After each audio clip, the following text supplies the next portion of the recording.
Dimanche 29 janvier 2017, mesdames et messieurs, bonsoir et bienvenue à cette édition dominicale sur la télévision La Bari et veuillez nous excuser pour ce léger retard dû à la suspension de la fourniture de l'énergie électrique du fait donc de la coupure de la Nigélec, qui est cela dit,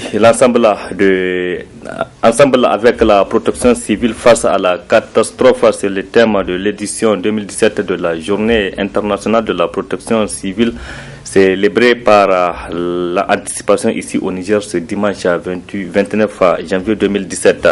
Une occasion saisie par la Direction générale de la protection civile pour revenir sur la mission du secourisme au Niger. Je propose de suivre à cet effet le directeur général de la protection civile, le colonel Bako Boubacar. Il faut savoir qu'au Niger, nous avons, au-delà de la protection civile, nous avons les autres acteurs. Mais la protection civile est outillée d'un instrument qui est le groupement national sapeurs-pompiers, qui est une unité mise à disposition par les forces armées nigériennes. Donc dans les statistiques, par exemple, de cette année, nous sommes passés de 14 000 interventions en 2015, nous sommes cette année à 15 000 interventions. Et ces interventions, elles se caractérisent par des incendies, dont aujourd'hui, la période, il y a une excroissance en fait du nombre d'interventions en incendie, puisque vous connaissez qu'on est dans la période. C'est-à-dire que pendant l'harmattan, donc en novembre, décembre, janvier, février, on a une croissance du nombre d'interventions suite aux incendies. Cela ne va pas nous faire oublier l'hécatombe suite aux nombreux accidents de circulation que nous enregistrons tant en milieu urbain, tant qu'en milieu interurbain. Nous avons aussi les cas des catastrophes de transport d'hydrocarbures, par exemple, qui ont fait suffisamment de dégâts de l'année 2016. On se souvient de celui qui s'est passé dans la région de Bougoum où un bus a percuté une citerne en stationnement et qui a pris feu et qui a causé la mort de 7 personnes. Donc, au niveau des principales activités, c'est celle-là, en termes des activités quotidiennes qui sont conduites par les unités de sapeurs-pompiers mises à disposition. La protection civile, vous savez, depuis ces dernières années, elle a un essor, en fait, des investissements. Nous avons beaucoup de constructions qui sont lancées. Nous avons lancé la construction de 13 casernes. Nous avons reçu des équipements, notamment à travers le projet de gestion des risques de catastrophe et de développement urbain, mais aussi à travers le budget propre de l'État. Nous avons aussi reçu d'autres engins. Nous avons recruté du personnel, nous faisons des formations. Donc, en fait, on est en train de faire un renforcement des capacités. Ces 4 dernières années, c'est près de 8 milliards qui ont été investis dans le cadre de la protection civile, toutes sources de financement confondues par l'État du Niger. Donc, ça, c'est quelque chose qui est là, qui montre la volonté d'aller de l'avant. Aussi, dans le cadre juridique, on a réorganisé la protection civile, on l'a modernisé à travers le décret 366 du 8 juillet 2016 qui consacre la création d'un certain nombre d'outils de coordination, qui consacre la création d'un certain nombre de structures qui ont la charge de la mission, de prévention, de l'alerte et tout ça. Donc, au niveau juridique aussi, il y a des choses qui sont faites.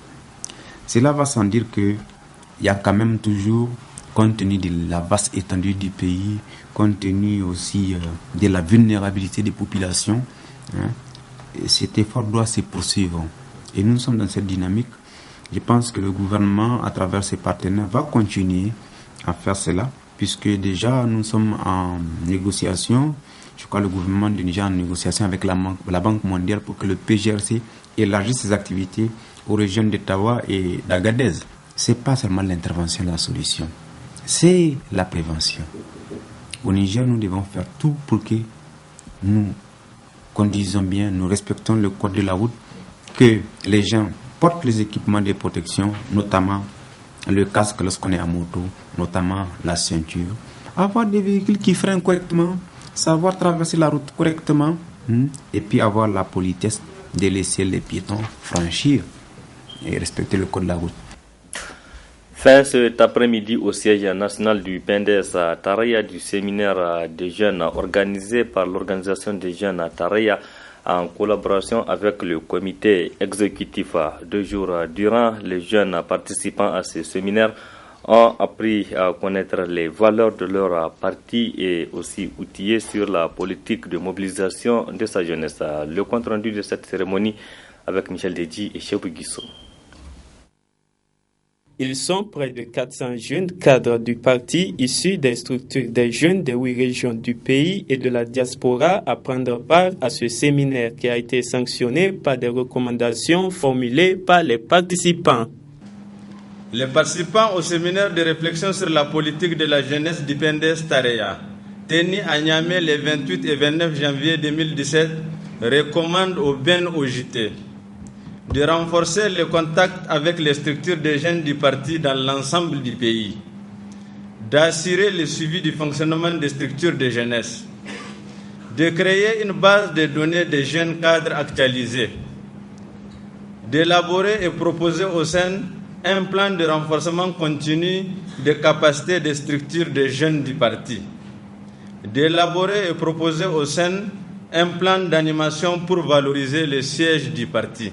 Des travaux dont les conclusions ont réjoui le comité exécutif national du PNDS Taraya. J'ai entendu les recommandations que vous nous avez adressées.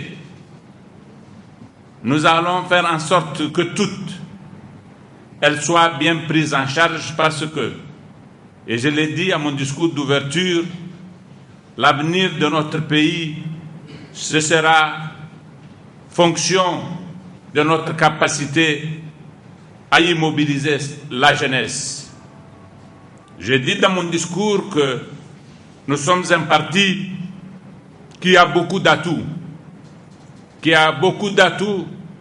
et qui est par conséquent capable d'attirer encore bien plus de Nigériens que nous ne l'avons fait jusqu'à présent. Mais cette attractivité, elle sera fonction de ce que les jeunes pouvons présenter comme visage à l'extérieur. Et votre mission, chers camarades jeunes, vous les cadres en particulier, ce sera de faire en sorte que ces recommandations que nous avons faites soient réalisées. Un séminaire qui se veut également préparatoire au congrès du bureau exécutif national de l'organisation de la jeunesse Taraya qui sera organisé dans quelques mois. 120 000 hectares de terres convoitées par les Saoudiens dans le bassin du lac Tchad, donc dans la région de Difa, toujours au cœur de l'actualité au Niger. Rien qu'hier, samedi, l'association alternative Espace Citoyen, qui suit de près ce dossier, a organisé une table ronde sur ce vaste projet d'accaparement de terres agricole et pastorale. Donc le point de cette table ronde avec Arieta Salah et Halidou Bourema.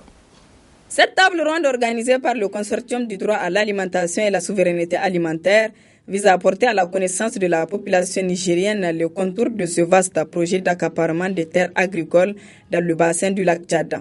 En effet, au moment où cette partie du lac Tchad est le théâtre d'un conflit armé lié à l'insurrection de Boko Haram, la société saoudienne Al-Huraish négocie un partenariat public-privé pour l'obtention en bail de 120 000 hectares de terres agricoles et pastorales pour investir à plusieurs milliards de francs CFA dans le cadre du projet d'agro-business. Les terres convoitées correspondent à près de la moitié des superficies exploitables en irrigué autour de la Koumadougou et du lac Tchad par des petits producteurs et éleveurs. Ce vaste projet d'accaparement des terres est très dangereux pour le Niger en général et la population de Difa en particulier. La première des choses que nous avons constatées, c'est que le conseil régional de Difa est incompétent pour conduire d'abord une telle initiative. Il veut mettre 120 000 hectares sous forme de bail amphithéotique à une société étrangère. D'abord, les 120 000 hectares ne lui appartiennent pas. Du point de vue de la loi, on dit au Niger, nul ne peut être exproprié de ses biens que pour cause d'utilité publique et après une juste et préalable indemnisation. La première des choses, est-ce que la zone a été déclarée d'utilité publique? Nous avons vérifié, il n'y a aucun décret au stade actuel qui a déclaré la zone concernée d'utilité publique. Parce que cette zone-là, il y a des droits qui s'exercent, soit à titre individuel, il y a des propriétaires terriens, soit à titre collectif, donc les communautés qui les exploitent. Il y a aussi des usagers de cet espace qui sont des pasteurs et qui exercent un droit sur cette terre-là. Quand nous avons vu dans le projet d'accord que la société a dit qu'elle va prendre la terre, mais elle n'entend pas indemniser les gens. Que le gouvernement ou son partenaire, qui est le conseil régional, n'a qu'à se débrouiller pour pouvoir faire ça, pour purger tous les droits qui s'exercent. Le conseil régional ne peut pas exproprier, parce que la procédure d'expropriation, c'est par décret réglementaire que ça intervient. Et il ne peut pas mettre donc en bail ce qui ne lui appartient pas. Donc, de bout en bout, d'abord, la question même d'exploitation des aménagements agricoles, ce n'est pas du ressort de la compétence du conseil régional. C'est une procédure totalement illégale. En dehors de l'illégalité de la procédure, vous avez aussi le caractère dangereux du processus lui-même. Parce qu'une société étrangère, lorsqu'elle vient mettre faire même basse de telles superficies, ce qu'elle va produire, ce qu'elle a à produire. Donc les productions agricoles et pastorales, c'est en vue du marché pour vendre.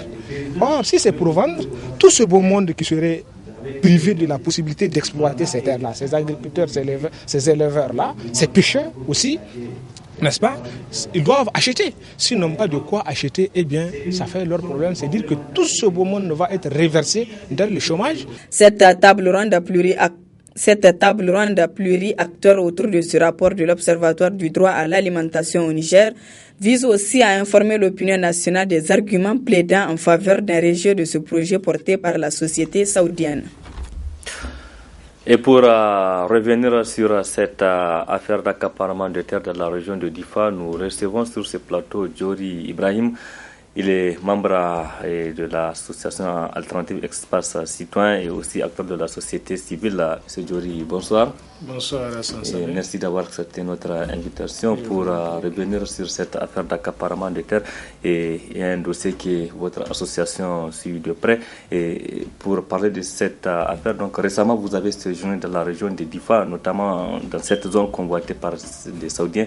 Et présentement, donc, comment se présente la situation dans la région de Difa relativement à cette affaire? Et d'abord, pour commencer, il faut nous présenter cette zone convoitée par les Saoudiens. Merci Hassan Saleh.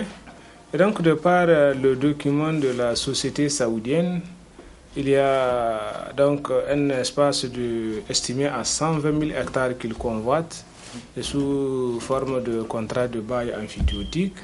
La zone qu'ils ont ciblée est comprise autour du bassin du lac et de la Komadougou, depuis la zone de Chetmari, en passant donc par Difa, la commune de Tour, jusqu'à vers Gingimi. Et donc, c'est un peu, selon leur analyse, pratiquement la moitié de l'espace utile de la région qu'ils entendaient prendre. Parce que dans le document général qui a fait la présentation, c'est un peu autour de 265 000 hectares. Et donc, eux, ils ont ciblé la zone que le document lui-même présentait comme étant la zone utile.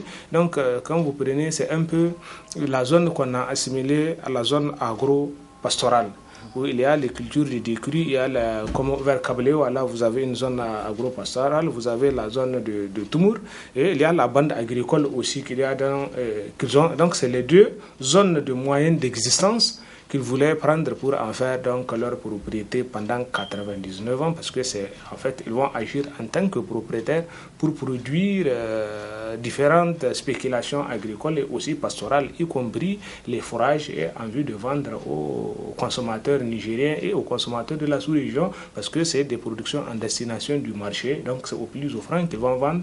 Ils ne verront pas de l'humanitaire, ils vont faire du commerce tout simplement. Oui, donc vous avez séjourné récemment, je le disais, dans cette région, et certainement vous avez eu à échanger avec les éventuelles victimes. Quelle était leur réaction? On a échangé avec l'essentiel des acteurs qui interviennent dans cette affaire-là. On a organisé d'abord des conférences publiques pour permettre aux citoyens depuis Difa jusqu'à Ndjimi, donc des conférences publiques ouvertes à tout le monde pour pouvoir recueillir les appréciations. Est-ce qu'ils connaissent d'abord ce projet-là? Si oui, quelles sont leurs appréciations? Est-ce qu'ils ont été consultés? Est-ce qu'ils sont d'accord ou pas? Parce que dans le cadre du rapport, du document du projet, on a lu quelque part que c'est un projet qui a été très largement accepté par les populations. Donc, dans le travail de monitoring, de veille citoyenne que nous faisons, on a posé la question à ces catégories, aux citoyens ordinaires. Nous avons aussi rencontré les autorités déconcentrées, comme le gouverneur de la région de Difa, le préfet de la région du Difa, le préfet également de Nimi. Nous avons également rencontré les élus locaux de la région, les chefs traditionnels, les Boulama, tout comme les chefs de canton des zones concernées pour avoir en fait l'opinion des différents acteurs. À l'issue des discussions que nous avons eues, en fait, il n'y a que le conseil régional du Difa qui a connaissance du contenu de ce projet. Nous avons été surpris de constater que les conseillers régionaux, même de Difa, certains nous ont clairement dit oui, ils ont pris part à une délibération qui a autorisé et donc le président du dit conseil à poursuivre le processus en vue d'accord, mais ils n'ont jamais eu le document en tant que tel.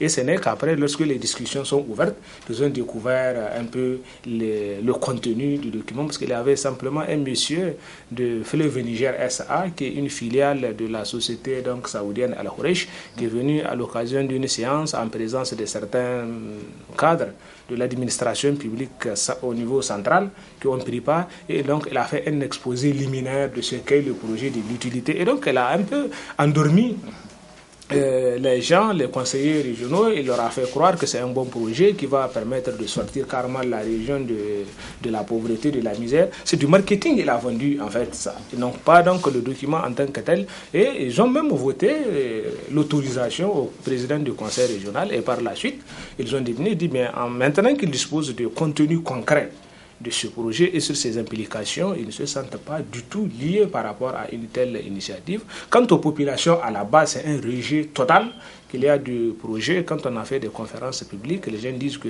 aussi c'est par la force qu'on va prendre leur terrain. Et il y a des cris de désolation, il y a des sentiments de déception.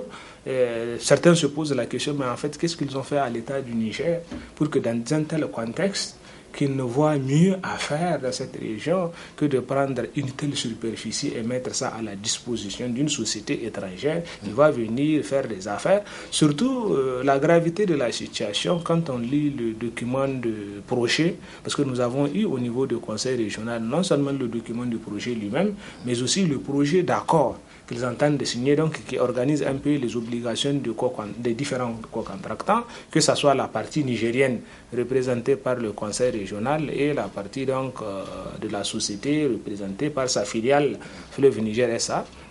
On se rend compte, bien entendu, que le gain pour l'État du Niger, en fait, ne transparaît pas. C'est comme si c'est juste un cadeau qu'on fait à une société étrangère et sans qu'il y ait une contrepartie vérifiée.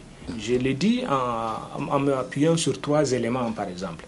Le premier élément de l'accord, c'est que la société dit qu'elle n'entend pas verser une indemnité quelconque, une indemnisation aux éventuels propriétaires du terrain. Elle va signer un contrat avec le conseil régional, quitte à lui de prendre toutes les dispositions pour purger les droits qui s'exerceraient là-dessus. Ce n'est pas donc de son engagement. Il va avoir le terrain comme si c'est un terrain de conseil régional et bien pour exploitation. Deuxième chose, que dans le projet d'accord, la société dit que l'État du Niger doit lui concéder une exonération importante. Dans le premier document, c'était 150 milliards qu'ils ont évalué l'exonération qu'ils ont attendue de l'État du Niger. Et dans le cadre du projet d'accord, ça va jusqu'aux environs de 1000 milliards de francs en termes d'exonération. Et il y a une clause de stabilité fiscale. Ils disent que pendant tout le temps du contrat, si l'État du Niger viendrait à modifier ces textes régissant le mécanisme de mobilisation de ressources, donc en termes de fiscalité, tout comme en termes de fixation de droits douaniers, eux, ça ne les concernerait que dans la mesure où ça leur sera profitable. C'est dire que pour eux, c'est en fait une sorte de chèque à blanc, on leur donne le terrain. Et quand on regarde les frais locatifs qu'ils vont donner, c'est un peu 500 millions pour la première période d'exploitation. Lorsqu'on a fait le calcul, pour la première période d'exploitation, ils disent que c'est 50 000 hectares qu'ils vont prendre. Et là, on a fait le calcul des 500 millions qu'ils vont donner au conseil régional, ça correspondrait à 10 000 francs alloué à une valeur de 10 000 francs l'hectare. Comment est-ce que vous pouvez comprendre une telle affaire et à concéder une participation à hauteur de 15% pour le conseil régional. Et donc, il n'y a pas de rapport. Donc, c'est un manque à gagner dès lors que l'État du Niger ne va même pas bénéficier des revenus fiscaux qui vont frapper son exploitation. Donc, on lui fait un paradis fiscal. En cette matière-là, on a estimé que c'est aussi grave. Et c'est d'autant plus grave que les propriétaires qui sont sur le terrain, parce qu'en droit, il y a deux types d'indemnisation. Il y a deux types d'acteurs qui doivent bénéficier d'indemnisation. Ce sont les propriétaires d'abord des terrains. C'est l'article 28 de la Constitution du Niger qui lui dit que nul ne peut être exproprié de ses biens que pour cause d'utilité publique. Et même lorsque la cause d'utilité publique est constituée, il faut lui donner une juste indemnisation. Et cette indemnisation doit être préalable à l'expropriation. C'est ce que la loi dit et nous comprendrons très mal qu'à travers juste un accord entre le conseil régional qui ne peut pas conduire le processus d'expropriation parce qu'au Niger, nous savons qu'il y a une loi de 1961 qui est modifiée en 2008 et qui balise le cadre juridique au Niger en matière d'expropriation pour cause d'utilité publique. De bout en bout, lorsqu'on a parcouru ce document, nous avons constaté effectivement qu'il n'y a aucun respect. D'abord, il n'y a pas, comme je l'ai dit dans l'interview que vous venez de diffuser, on n'a pas pu prendre connaissance d'un décret qui a déclaré cette zone-là d'utilité publique. Nous avons connu la zone via le document du projet de la société saoudienne. Or, normalement, c'est un décret de l'État du Niger qui doit déclarer la zone d'utilité publique. Cette phase de déclaration d'utilité publique devait ouvrir la possibilité à tous ceux qui estiment détenir un droit quelconque sur l'espace déclaré d'utilité publique de se manifester. On met en place une commission qui va faire l'inventaire des droits qui s'exercent là-dessus. Et la loi dit que ce processus doit prendre au moins jusqu'à 1 an pour qu'intervienne finalement, après toutes les phases d'évaluation, ce qu'on appelle un décret de cessibilité. Et après le décret de cessibilité, on met en place une commission qui va donc déterminer le caractère juste de l'indemnisation. Si à partir de la commission qui devait être présidée par le préfet, n'est-ce pas, ils s'entendent avec les propriétaires, eh bien la procédure elle est éteinte. Enfin, au cas où ils ne s'accorderaient pas à travers la commission, eh bien on désigne un juge, on dit le juge d'expropriation qui va fixer la valeur juste selon son entendement en fonction de l'expertise qui va être faite. Et maintenant, on dessaisit les gens. C'est en ce temps-là que l'administration publique va disposer du terrain et qu'elle est en mesure de contractualiser avec un tiers sur cette base. Mais toute cette procédure, ils n'entendent pas la respecter. Et nous avons discuté avec les autorités déconcentrées. Je vous dis bien, depuis le gouverneur, en passant par les différents préfets, ils disent qu'ils ont appris comme tout le monde cette affaire via les médias. Mais eux, ils ne disposent pas d'un document là-dessus. Personne ne les a rapprochés pour en parler. Et on constate également au niveau des chefs des cantons, de la localité qu'on a pu rencontrer, qui disaient qu'ils sont maintenus à l'écart de ça. Là, ils ont appris, comme ça, comme aussi tout le monde. Et bien entendu, chez les citoyens lambda, c'est encore pire, n'est-ce pas? Et je l'ai suivi, le président du conseil régional, parce qu'en fait, elle en a fait son dada.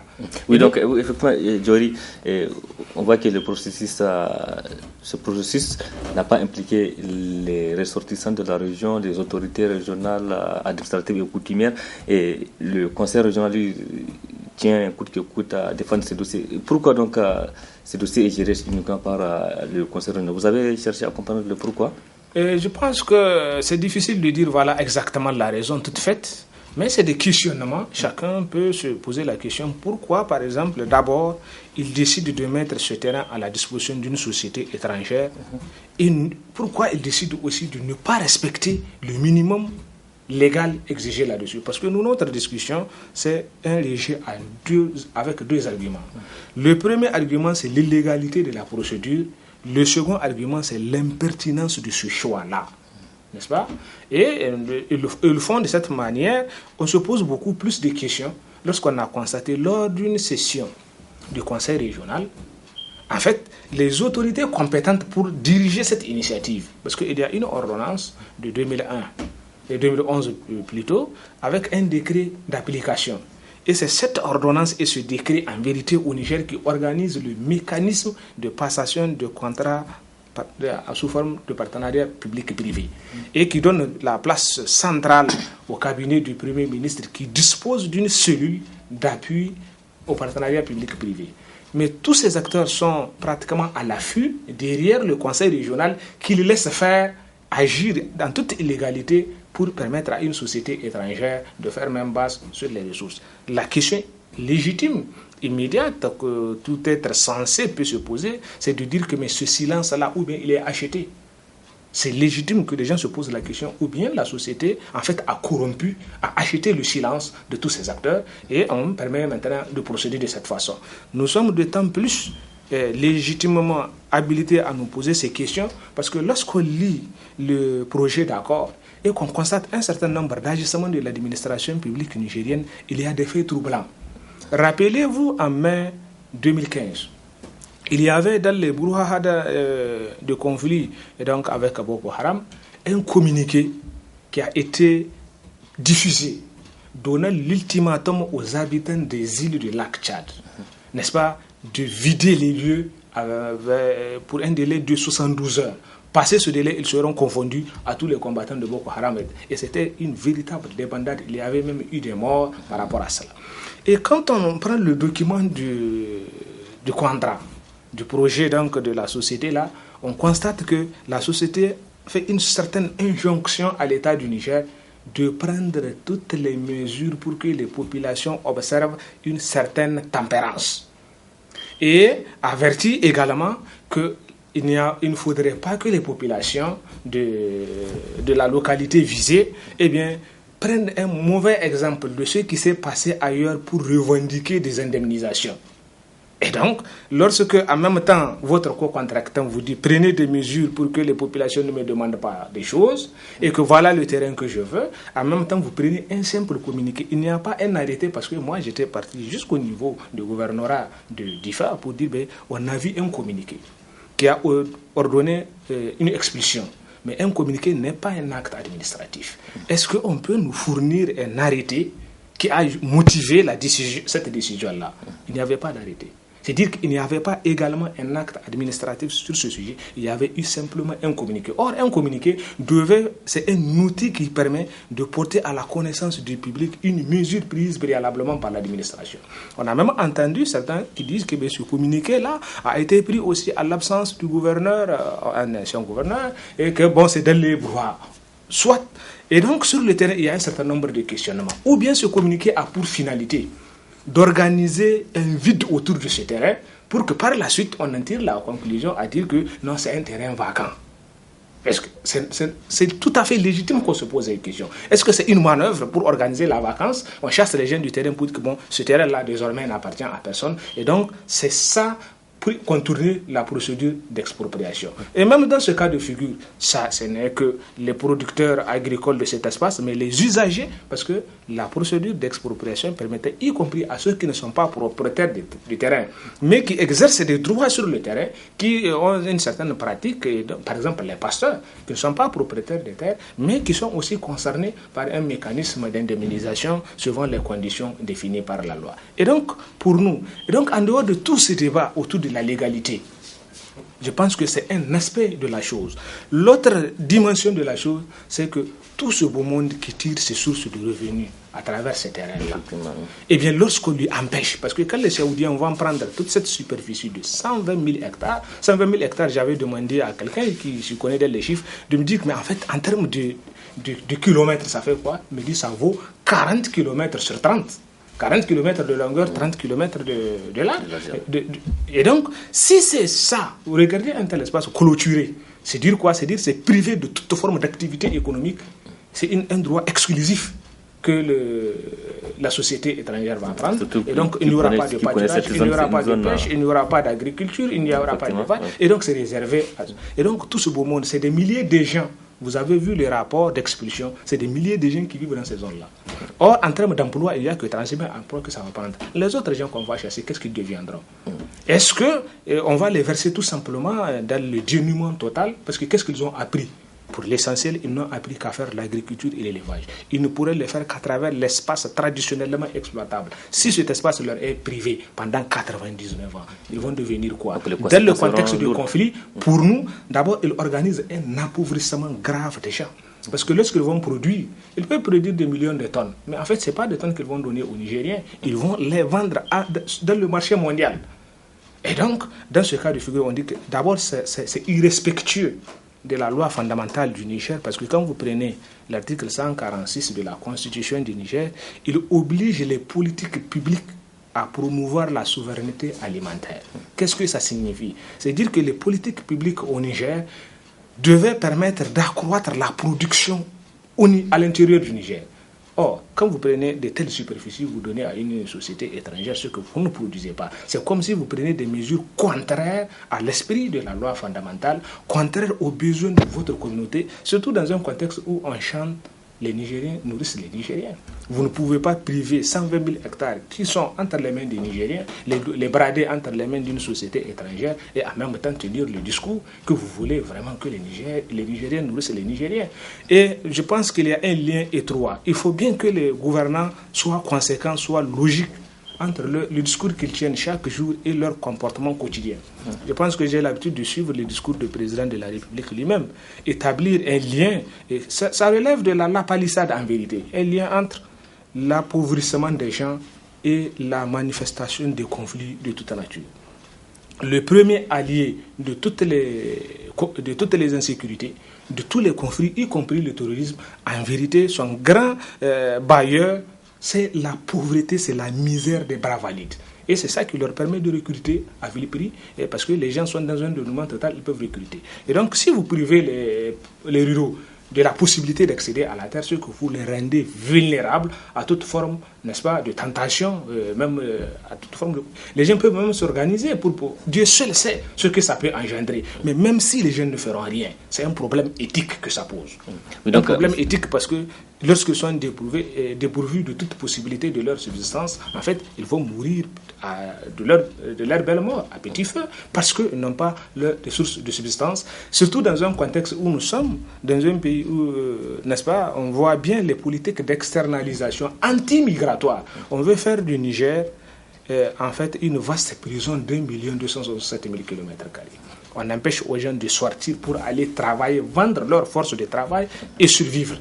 Et à travers toutes les politiques de répression, d'externalisation, parce qu'il y a les Blancs qui disent qu'ils ne veulent pas que les Noirs quittent chez eux, parce qu'ils vont venir prendre leur emploi. Et le Niger est maître là-dedans. Et lorsque vous faites un tel choix, quand même, soyez un peu cohérent, en donnant la possibilité à ces gens à décourager la tentation d'aller, en leur donnant la possibilité de travailler et de gagner leur subsistance. Le sens de notre discours, c'est cela. C'est de dire que, mais non, ces terrains-là, nous en avons besoin. Ce que nous attendons de l'État du Niger et ce que nous avons entendu sur le terrain à travers les gens avec lesquels nous avions discuté, tant en termes de conférences publiques et des débats et des appels que nous recevons fréquemment, c'est de dire que ce qu'ils veulent, c'est un peu d'accompagnement de l'État du Niger pour accroître leur capacité de production. Et après cet accompagnement, ils ont aussi besoin d'un minimum de sécurité dans le cadre de leur exploitation. Et on a vu des rapports de la rentabilité de cette zone-là. Vous n'avez pas un coin du Niger qui rapporte autant que cette zone et qui a une terre si riche et qui a aussi une certaine particularité. Ce n'est pas seulement notre recherche, nos documents qui le prouvent. Je crois que tout récemment, j'ai vu une étude réalisée par l'IRD pour le compte de la commission du bassin de lac Tchad et qui a attiré l'attention des gouvernants sur la nécessité de sauvegarder cet espace et surtout d'en faire un véritable pôle d'attraction en promouvant l'agriculture familiale. Et ils ont bien précisé qu'il faudrait éviter l'option de l'agriculture capitalistique dans la zone. Or, cette question d'agro-business, c'est justement le modèle défendu par ces chercheurs-là, et donc avec lesquels on se rejoint dans le cadre de cette appréciation. Et nous estimons que l'État du Niger n'a pas du tout intérêt à faire une telle option. Elle est nuisible pour nous en tant qu'État, pour nous en tant que peuple, pour nous en tant que citoyens, tout simplement. Et donc, Joly, le temps de revenir avec vous, signalons que le rapport 2016 sur l'indice de perception de la corruption a été publié le 25 janvier dernier. Cette année, le Niger occupe la 101e place sur 177 pays. avec 35 points comparé à l'année passée où le Niger était à la 99e place avec 34 points. Le jeudi dernier, le président de la ALSIA, la haute autorité de lutte contre la corruption et les infractions assimilées ALSIA, était face à la presse pour expliquer le rang du Niger cette année. Retrouvons Areta Salah et Halidou Brema. Par cette sortie médiatique de la ALSIA, son président veut apprécier le rang qu'a occupé le Niger sur l'indice de perception de la corruption publié par Transparency International. En effet, pour l'année 2016, le Niger a occupé la 101e place sur 177 pays classés, avec 35 points, soit un point de plus par rapport à l'année passée, où le Niger était à la 99e place sur 165 pays avec 34 points. Une place qui fait réjouir le président de la ALSIA au vu des éléments qui ont servi de base pour ce classement. Le classement de cette année a été fait sur une base de données tout à fait différente. Et comme ils l'ont dit dans la description complète des sources, Transparency précise que 13 sources de données différentes ont été utilisées pour construire l'indice de perception 2016. Si c'est sur cette base qu'il faut évaluer, je suis tout à fait d'accord que c'est pour cela que je me sens vraiment à l'aise avec la notation sortie par Transparency, et sachant également que le meilleur reste à venir parce que au regard des dispositions de la nouvelle loi qui depuis le 23 décembre est applicable. Ce point de presse a été une occasion pour Issoufou Brema d'annoncer que la ALSIA a été institutionnalisée le 23 décembre 2016 et que désormais elle agira avec force pour lutter véritablement contre la corruption. Nulle part on aura une structure aussi puissante que la ALSIA qui est en train aujourd'hui de subir une mue du fait de l'adoption de cette loi. Je disais que vous allez avoir la possibilité de vous faire votre perception à temps réel. La mue que vous allez constater, c'est le renforcement de la puissance de la ALSIA, qui d'ailleurs, même régie par le décret qui était applicable jusqu'ici, avait fait montre de beaucoup d'efforts et a pu également non seulement doter le Niger d'une stratégie nationale de lutte contre la corruption, qui est un document important en ce qu'il contient la réflexion sur la riposte appropriée au phénomène dont on a pris conscience, mais également cette loi qui consacre justement cette stratégie. Cette loi contient un certain nombre de choses qui sont de nature à renforcer la structure et à la rendre beaucoup plus efficace. Le président de la ALSIA a enfin demandé à la presse de continuer son travail de dénonciation pour aider son institution à endiguer ce phénomène de corruption qui gangrène la société. Revenons sur ce plateau avec notre invité Jori Ibrahima pour un peu parler du rapport 2016 sur l'indice de la perception de corruption donc à travers le monde où le Niger occupe cette année 101e place. Monsieur Jori, vous avez suivi un peu les explications du président de la ALSIA et quel commentaire? Et le commentaire que ce rapport me suscite, je pense qu'il y a... Quand on regarde la position du Niger au plan mondial, au regard donc de l'augmentation du nombre de pays évalués, on connaît un recul et le président de ALSIA essaie de zoomer sur les détails pour démontrer qu'au plan africain, eh bien, nous avons connu un bon qualitatif. On a connu un certain progrès. Maintenant, là où on peut rester sur sa faim, c'est lorsqu'il essaie de mettre sur la table les arguments qui justifient l'évolution de l'État du Niger.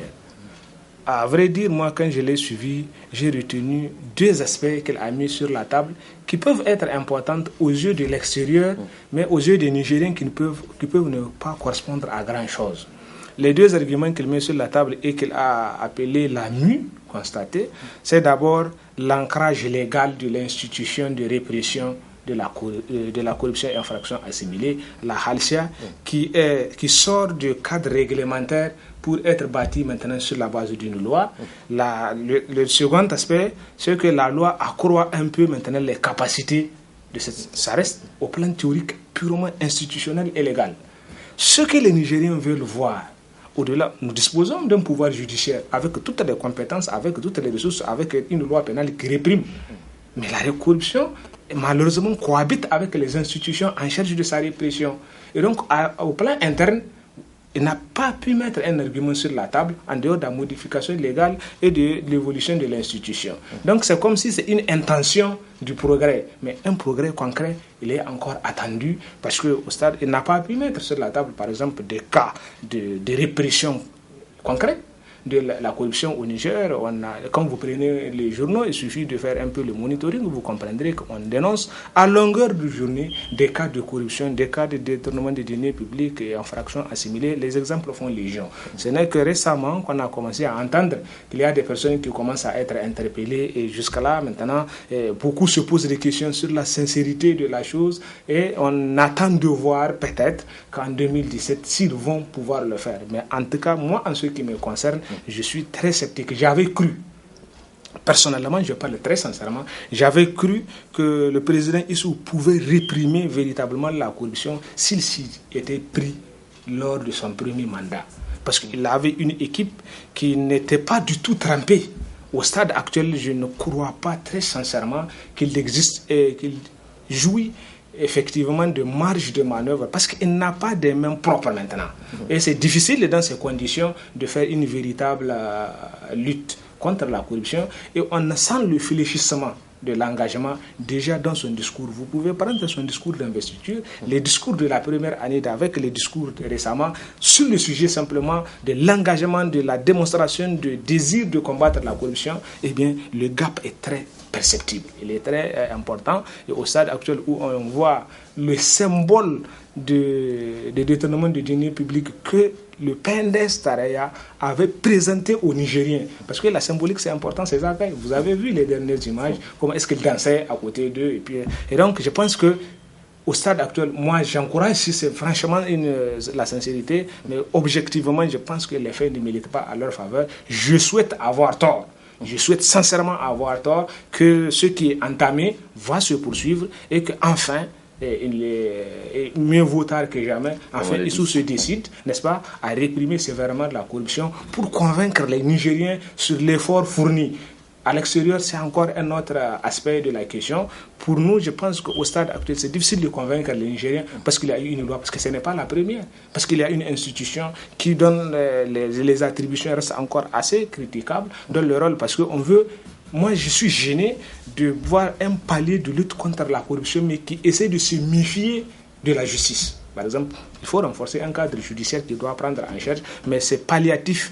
Autour, pour moi, ce n'est pas encourageant. Mais je continue à dire que, bon, si sincèrement il se décide enfin à pouvoir le faire, c'est quand même une attente forte des Nigériens. L'enrichissement illicite tel qu'on l'observe aujourd'hui, il faut l'arrêter. Ça fait partie des éléments qui vont permettre à la démocratie nigérienne d'avoir un peu de chance de se consolider, de se construire. Et je pense que ce qu'on constate pendant les élections, pendant la gestion des pouvoirs d'État, tel que les cérémonies l'expriment, la corruption au Niger, il n'y a pas en fait à dire, vous n'avez pas besoin de mettre la loupe pour découvrir les corrupteurs, les corrompus, ils sont connus. Ce qu'on attend, c'est la répression de faits corruptifs. Et nous les encourageons s'ils s'engagent à le faire. Mais au stade actuel, j'ai constaté qu'il n'y a pas un argument concret sur la table en vérité. Merci Jory Brahma. Je rappelle que vous êtes acteur de la société civile, membre de l'association alternative Espace Citoyen. Et merci d'avoir accepté notre invitation et à la prochaine, Jory Brahma. C'est la fin également de cette édition. Merci à vous qui l'avez suivi et restez en compagnie du programme de la télévision Labari. Au revoir, excellente nuit à toutes et à tous et surtout bon début de semaine.